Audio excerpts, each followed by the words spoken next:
given the amount of coverage of this issue, it has inflamed a lot of public opinion. I mean, I should remind your viewers that there are many conflicts around the world, and in spite of the way it's portrayed, actually, the number of casualties in this conflict is not so high as many other conflicts in the world. You know, Ukraine being an obvious one, but obviously, you know, Yemen, Syria, Congo, Mali, there are many persecution of Muslims, the Uyghurs in China, there are Rohingya Muslims in Myanmar, and so on. But this conflict is a kind of litmus test, a point that inflames passions.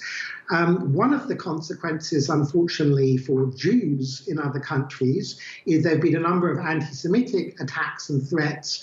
You may have seen that in Dagestan, the region of Russia, yesterday, there was a flight from Tel Aviv in Israel, and it was physically attacked by a mob at the airport in Dagestan, looking for Jews, even though the passengers on that plane were actually not Israeli or Jewish. They were children who had been undergoing specialist medical treatment in Israeli specialist hospitals for children, and they've been flying back to Dagestan with their parents.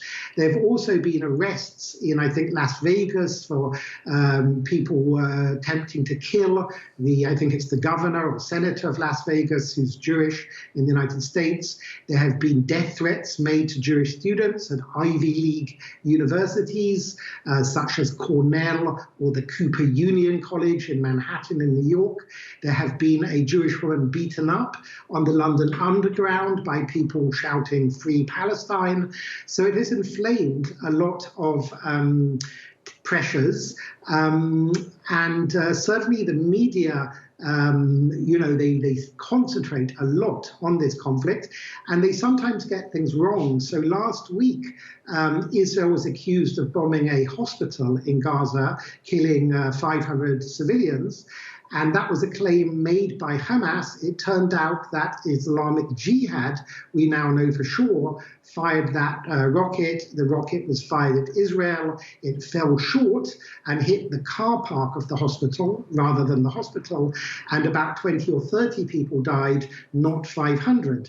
But if you are watching TV and seeing headlines that Israel has deliberately bombed a hospital and killed 500 people, of course you're going to be furious.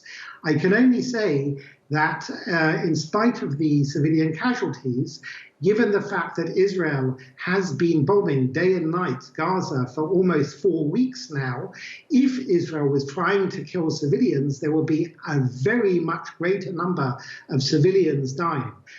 Israel says it's trying to avoid killing civilians. Israel says that almost every target is a Hamas target, although given the fact Hamas is shooting from built-up areas, when Israel hits the Hamas rocket missile launching bases, sometimes civilians are also caught up in that.